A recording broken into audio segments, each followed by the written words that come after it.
Hey everyone, and welcome to an overview of cupola melting.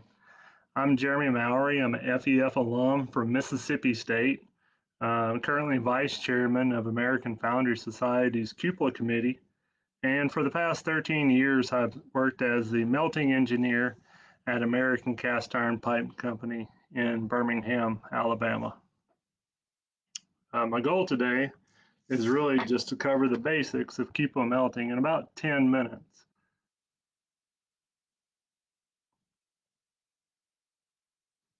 So the cupola furnace itself is a vertical cylindrical furnace. It has a water-cooled steel shell, and the steel shell is typically refractory lined, though there are several that are unlined. Uh, they're operated by blasting hot air into the lower section of the furnace, here where the nozzles are, and to burn foundry coke or cupola coke. Um, Also, along with the hot air, most cupolas use oxygen injection or enrichment to increase the combustion rate. These furnaces are continuous melting, so there's not botting and tapping, or it's not really done in batches. Typically, you're melting 24/7.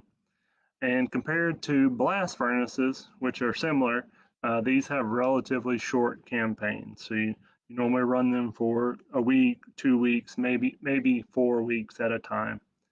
The highest melt rate cupola in the US currently melts over 120 tons an hour.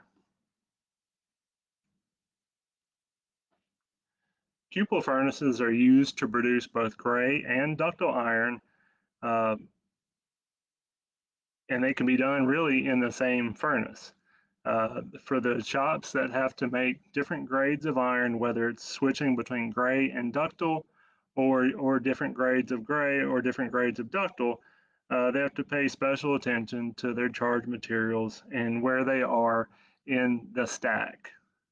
Uh, Often, a holding furnace is used to help with these transitions, or just to serve as a production buffer between the cupola furnace and the casting line. Right now, there's 42 cupolas in use in the U.S.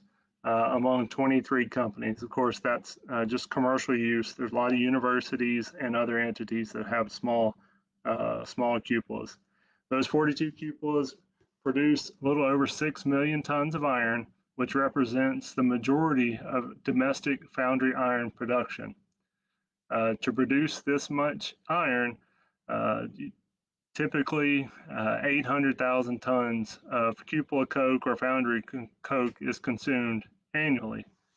And just to give you an idea also of how large some of these are, the top 10 cupola foundries in the US produce over 4 million tons out of that 6 million. So really it's top heavy. Really the top 10 cupolas in the US outproduce all of the other ones in the US.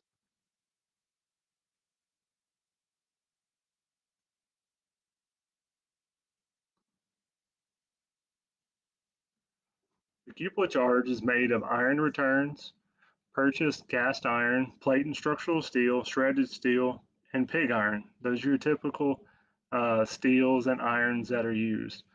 The alloys that are typically used in cupolas are ferrosilicon and silicon carbide, which are added for silicon additions. And then coke serves as the fuel. Coke's not only the fuel, but it's also your source of carbon. I'll go over that in the next slide as well. And then last item on there is limestone used to flux the slag, which will also be covered in the next slide. All of these charged materials are put into the top of the cupola in batches. And you can see in this cutaway, there's different layers of scrap metal and coke. And as the coke at the bottom of the furnace is combusted and consumed, the scrap metals move downward, and the coke from each charge replenishes the coke at the bottom of the furnace. The liquid iron can then run out the tap hole at the bottom of the furnace. As I said earlier, coke is the main source of fuel in a cupola. It's not only there for combustion, but is also there to provide carbon to your charge mix. So if you're charging a lot of steel and you're trying to produce iron, you typically need to pick up somewhere around 3% carbon, and that's done through diffusion as those steel droplets run over the coke in the coke bed of the furnace.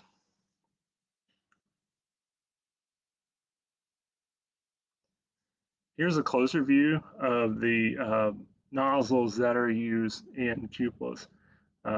What you're seeing there, that orange is a cast copper piece with water channels in it to keep it cool, and it's used to project that air right to the center of the furnace for good combustion.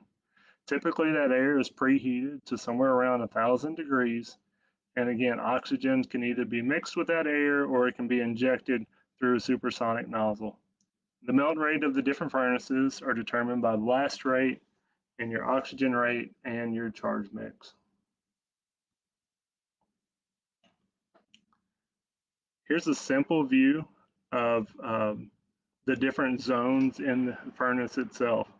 So the coke bed is the lower portion of the furnace around those nozzles or tuyeres. It's typically between, from the bottom to 6 to 60 inches above those tuyeres. At the bottom of the coke bed is the well, and that's where there's a pool of liquid and iron and slag that flow out of the furnace. Right at the nozzles or at the tuyeres is an area of oxidation, whereas the air and the oxygen comes in, there's a lot of free oxygen and a lot of chemical reactions that happen in that area. Just above and below that, you'll have very high temperatures from the combustion and no free oxygen. It's a prime area for reduction of different oxides. Just above the coke bed is the melt zone. The air at that point has just been combusted, and it's typically, it can be anywhere from 2100 to 2800 degrees.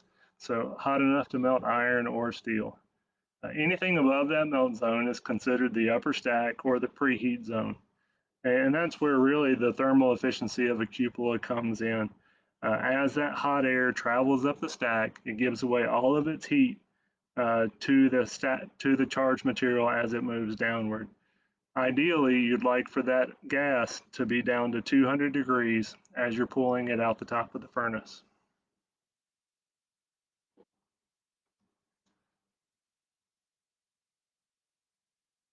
There are lots of sources of slag in a cupola. One is the ash from the coke, also any refractory you lose, any oxidation that may occur with the silicon and the iron, magnesium, manganese, aluminum, etc.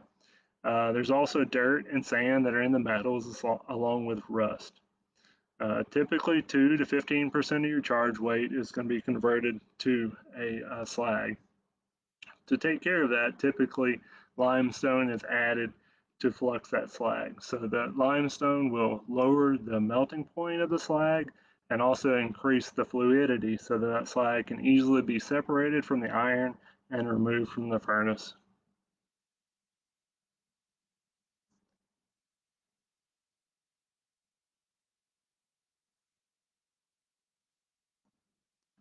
This diagram here shows the bottom of a typical cupola furnaces in the US. Most cupolas in the US are considered to be front slagging cupolas. So that means that the iron and the slag both come out of the furnace through the tap hole through a single tap hole.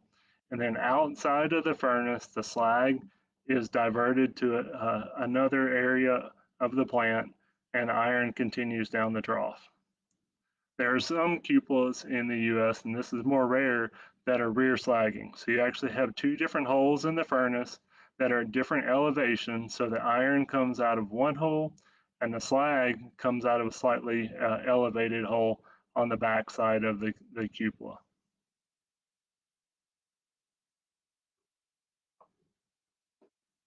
As for the refractories that are used inside of the cupolas, you can divide that into three zones. The well and the tap hole area, so this is below that oxidation zone, you really just see high temperatures. You don't see oxidation. You don't really see the abrasion of all your charge materials coming downward. In those areas, you use high conductivity materials such as carbon and silicon carbide refractories. In the melt zone area where you see high temperatures and oxidation and abrasion and numerous chemical reactions, uh, the best that you can do is use a refractory that matches your slag or closely matches your slag. Most of the time, that's a high aluminum refractory that's used on the hot face. If possible, a lot of times you can't do this on smaller furnaces, but on larger furnaces, if you can, put a high carbon or silicon carbide refractory behind that alumina hot face to increase heat transfer and to keep that hot face cool. In the upper portion or the upper stack, you have lower temperatures, no oxidation, you really just have abrasion. Alumina and silicon carbide refractories are used here because they work well against abrasion. Well, I think I've covered the basics in about in the 10 minutes allotted. I appreciate you tuning in. Hopefully, you look for more of these Foundry technical presentations that are coming soon. Thank you again. Hope you have a great day.